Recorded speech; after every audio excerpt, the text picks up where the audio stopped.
भूपेन जी, आप daily office जाते हैं? हाँ जी, मैं डेली ऑफिस जाता हूँ। भूपेन जी, आपके कितने बच्चे हैं? मेरे 3 बच्चे हैं। भूपेन जी, आप कहाँ के रहने वाले हैं? मैं हरियाणा का रहने वाला हूँ। ठीक। भूपेन जी, आपके माँ बाप कहाँ रहते हैं? यहाँ नोएडा में ही रहते हैं मेरे साथ में। आप भूपेन जी अमूमन रात में कितने बजे सो जाते हैं? मैं कोई एक वॉक करते हैं कि नहीं, पहला तो सवाल ये है। करता हूँ। वॉक करते हैं आप? ठीक है। तो भूपेन, आप बताएं कि ये जो सवाल के जवाब सही थे कि गलत थे? ये मैंने झूठ बोला था। हाँ, तो जैसे देखें तो झूठ बोलने की वजह से अब आप देख रहे हैं जैसे इनका 95 96 हो गया। झूठ बोलने वाली मशीन, पॉलीग्राफी टेस्ट या लाइट डिटेक्शन किस तरीके से ये होता है और कैसे इसको किया जाता है और क्या इसका फायदा मिलता है एजेंसीज को जब ये होता है। हम आपको एक डेमो दिखा रहे हैं कि आखिर कैसे होता है। आप ये देखिए, हमारे ही साथी हैं ये, जिन्हें यहाँ पर लिटाया गया है। तमाम मशीनें इनसे जोड़ दी गई हैं। ये आप देखिए, सब मशीनों से इन्हें जोड़ दिया गया है। इनसे अब सवाल पूछी जाएंगे। जो तमाम एक्सपर्ट की टीम है, जिसमें मनोचिकित्सक, न्यूरोलॉजिस्ट, सभी लोग यहाँ पे मौजूद होंगे। और अगर कोई केस का अगर होता है तो केस का आईओ भी दूर से इसको देख सकता है। जो तमाम सवाल होते हैं वो पूछने की जिम्मेदारी मनोचिकित्सक की होती है और इन मशीनों पे नज़र रखा जाता है। अगर कोई सवाल पूछा जाता है तो किस तरीके का रिस्पांस है, मरीज रुक के जवाब दे रहा है या हार्ट बीट बढ़ी, कम हुई, पसीना तो नहीं निकला शरीर से, तो ये इन सारी चीज़ों पे नज़र रखी जाती है और उसके हिसाब से एक रिपोर्ट तैयार करके एजेंसीज को दी जाती है और एजेंसीज उसे इन्वेस्टिगेशन में शामिल करती हैं ताकि एविडेंसेस वो जुटा सके। ये पूरी डॉक्टर्स की टीम है। आप देखिए यहाँ पर जो लोग हैं, हमारे साथ न्यूरोलॉजिस्ट हैं डॉक्टर अमित श्रीवास्तव जी, हमारे साथ मनोचिकित्सक भी मौजूद हैं और साथ ही साथ मैम आपका रोल क्या होगा? हाँ, मैं एक एनेस्थेटिस्ट और इंटेंसिविस्ट हूँ and I deal with the drugs which have action on the brain function and the monitoring.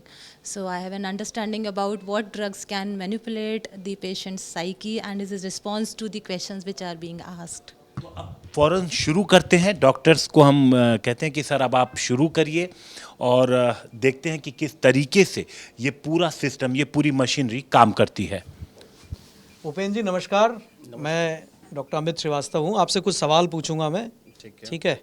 तो इसमें कुछ सवाल तो मॉक सवाल होते हैं जिसमें हम जस्ट पेशेंट को प्रिपेयर करने के लिए कुछ सवाल पूछते हैं। ठीक है। इसमें कोशिश आपको यही करनी है कि आप सच बोलें। ठीक है।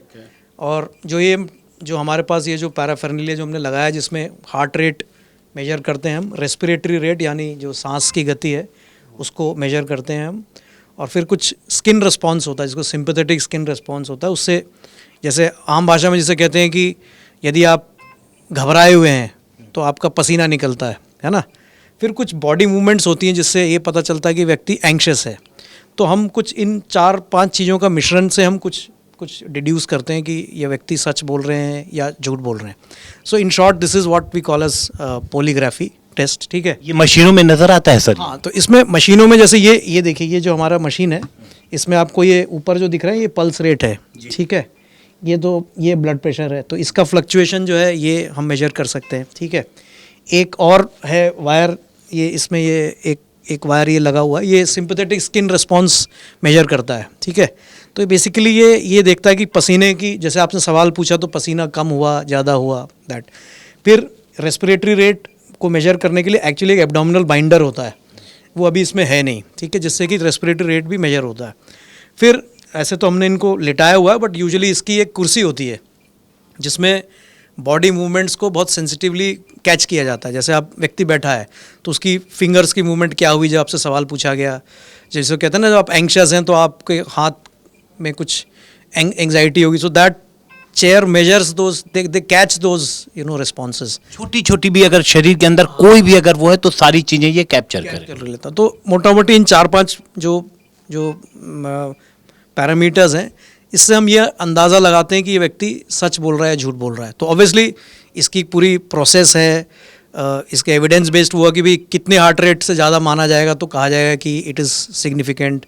कितना heart rate as a normal heart rate, जैसे पहले तो हमें बेसलाइन देखना पड़ता है व्यक्ति का। जैसे हमने बेसलाइन देखा तो करीब 85-86 के आसपास आ रहा था।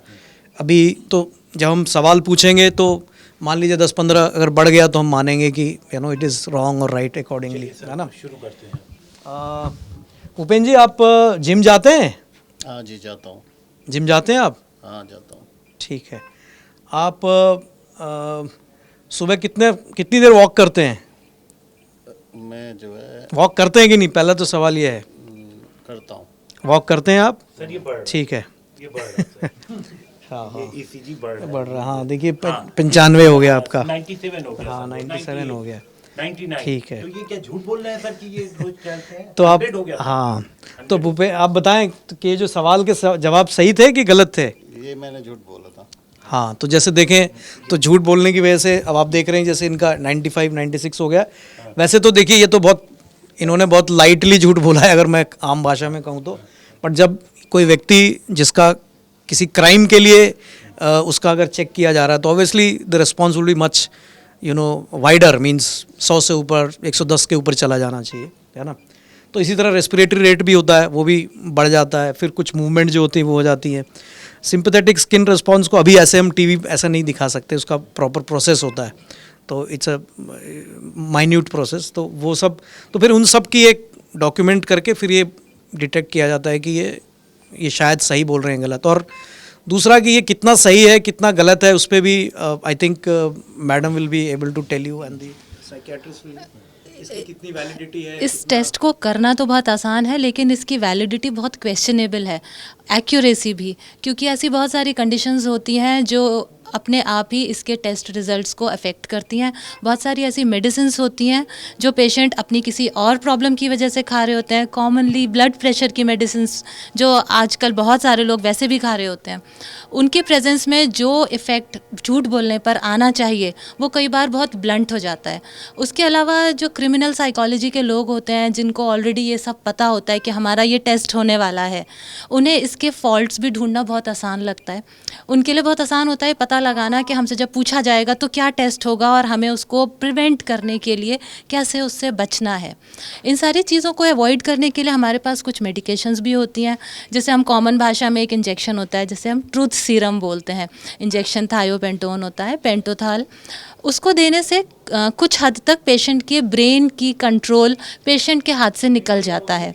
तो हम उस कंडीशन में जब पेशेंट से सवाल पूछते हैं तो काफ़ी हद तक हम ये एज्यूम कर सकते हैं कि पेशेंट झूठ नहीं बोल पाएगा। नार्को से कितना अलग होता है? नार्को में क्या देते हैं? अगर आपने झूठ सीरम, अगर आपने पॉलीग्राफी में, बिल्कुल सही कह रहे हैं आप, इसी को नार्को टेस्ट बोलते हैं एक्चुअली, जब हम ड्रग दे के एक लाई डिटेक्टर टेस्ट करते हैं। पॉलीग्राफी में ड्रग नहीं देते। पॉलीग्राफी में हम ड्रग नहीं देते। पॉलीग्राफी में सिर्फ हम पेशेंट से सवाल जवाब करते हैं और पेशेंट के मेनली ये 4 वाइटल पैरामीटर्स हम ऑब्जर्व करते हैं थ्रू आउट द इंटरव्यू, और उसमें जो वेरिएशंस होती हैं उनको रिकॉर्ड करके हम ये एनालाइज करते हैं कि जो पेशेंट ने सवालों के जवाब दिए वो सही थे या झूठ थे।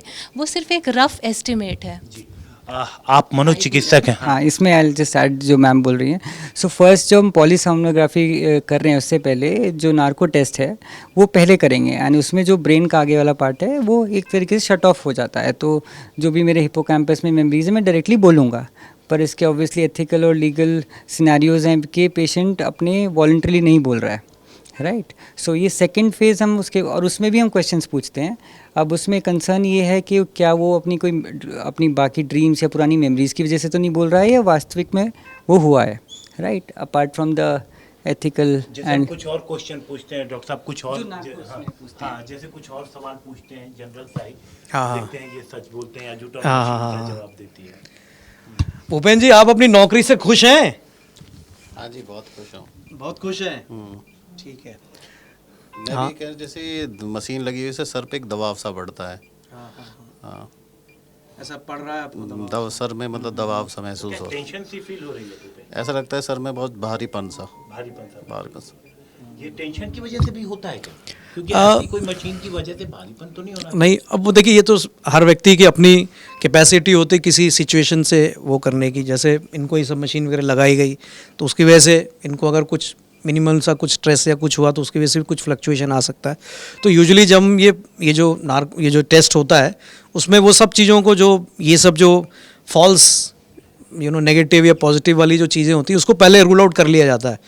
तो वो सब करने के बाद ही सवालों के जवाब लिए जाते हैं। मतलब आप मनोचिकित्सक हैं, आप कोई ऐसा जैसे जनरल सा सवाल पूछिए, देखते हैं कि उसका क्या है। नहीं, उसमें हम उसको अननेसली लोकलाइज नहीं कर सकते हैं। सो लेट्स से अभी जो इनका पल्स रेट और सब बढ़ा, वो एंग्जाइटी में भी बढ़ सकता है, अगर बैकग्राउंड ऑफ एंग्जाइटी अच्छा, है। ये सब जो बढ़ा है ये हाँ, और आपने नोटिस नहीं किया तो क्वेश्चन वो पूछ रहे थे मॉर्निंग का सर वॉक का, एंड पीछे से वो उनको पिंच कर रहे थे जो वो बढ़ा था। ठीक है, तो जो अभी सर बता रहे थे कि फॉल्स पॉजिटिव एंड नेगेटिव, तो काफ़ी सिनेरियोज हो सकते हैं, मे बी पास्ट में एंग्जाइटी है, साइको, एंड वो व्यक्तिगत होंगे। वो उसी के लिए पहले आप हिस्ट्री लोगे, बैकग्राउंड में पूरा एनालिसिस करोगे, एंड देन उसी से आप स्टैटिस्टिकली कंपेयर कर रहे हैं। सो कहने का यही मतलब हुआ कि इन पैरामीटर्स को पहले, जो फॉल्स पॉजिटिव फॉल्स नेगेटिव वाली चीज़ें पहले हटा के उसके बाद ही सवाल पूछे जाते हैं। ठीक है, तो जेनरिक सवाल भी पूछे जाते हैं या सीधे पॉइंट? नहीं, उसमें पहले क्या होता है, there are a set of questions which is to prime the suspect, कि भाई हम ये सवाल आपसे पूछ रहे हैं, इनके आपको जवाब सही देने हैं। इनफैक्ट इसको एक तरीके से अब आप कहें कि it's like a sham test also to actually try and get सच उगलवाने का एक तरीका भी है, एक तरीके से कहा जाए, जिसमें बेसिकली अगर हम पेशेंट को ये माइंड में ये डाल देते हैं कि ये जो टेस्ट है ये लाई डिटेक्टर टेस्ट और इसमें आपका झूठ पकड़ा जाएगा। ठीक है, तो जब व्यक्ति इस मानसिकता के साथ इस टेस्ट में जाता है तो the chances of the response या जो वेरिएशन है वो और ज़्यादा बढ़ जाता है। ठीक है, तो जो ये जो टेस्ट होती है उसमें ऐसे किया जाता है, पहले पेशेंट को प्राइम किया जाता है, कुछ सवाल पूछे जाते हैं और कुछ डमी सवाल भी पूछे जाते हैं और उनसे कहा भी जाता है देखिए ये सवाल आपने जब झूठ बोला तो देखिए आपका बढ़ गया। ठीक है, जैसे मैं पूछता हूँ, भूपेंद्र आप ग्रेटर नोएडा कैसे पहुंचे? यथार्थ हॉस्पिटल में हैं आप, यहाँ कैसे आए आप? मैं यहाँ पे सेल्टॉस गाड़ी से आया था। देखिए, इन्होंने सच बोला तो कोई इम्पैक्ट यहाँ पर जी जी जी, कोई हाँ सारी मशीनें एकदम सब, हाँ जबकि बिल्कुल पहले बिल्कुल, हमने देखा था कि चेंज हुआ था। जी जी। तो जैसे सिर्फ हार्ट रेट एक पैरामीटर नहीं है, ये 3-4 पैरामीटर सबको मिलाकर ही एक कंक्लूजन ड्रॉ किया जाता है। And again as everybody told कि इसकी वैलिडिटी जो है ये कोई it is not admissible in court, और इसकी फॉल्स पॉजिटिव और फॉल्स नेगेटिव के चांसेस बहुत ज़्यादा रहते हैं। इन्वेस्टिगेशन को एक दिशा देना, और कहीं ना कहीं जो अगर हमें लगता है कि ये एक क्रिमिनल है जो कि शायद झूठ बोल रहा है ना, इन्वेस्टिगेशन को गलत डायरेक्शन में ले जा रहा है, तो ये एक लाई डिटेक्टर टेस्ट करके एक पेशेंट को मानसिक रूप से ये कहा जाता है कि साइकोलॉजिकल प्रेशर डाला जाता है उनके ऊपर लगने पर भी काफी घबराहट। हाँ, तो उनको अगर ये चीज़ एक मानसिक प्रेशर अगर आ जाता है कि यदि आप झूठ बोलेंगे तो आपको हम ये इन साइकोलॉजिकल टेस्ट से या साइंटिफिक टेस्ट से भी आपको हम डिटेक्ट कर सकते हैं, तो ऐसी परिस्थिति में चांसेस ये बढ़ जाते हैं कि व्यक्ति जो है सच बोलेगा। So this also is one aspect of that. तो ये देखिए, एक चांसेस भी बनते हैं कि चूंकि इतनी मशीनें लगा दी जाती हैं और मरीज कहीं ना कहीं घबरा जाता है, जो सस्पेक्ट है उसके मन में घबराहट हो जाती है कि वो झूठ बोलेगा, पकड़ा जाएगा, और इसके बाद जब इन्वेस्टिगेशन शुरू होगी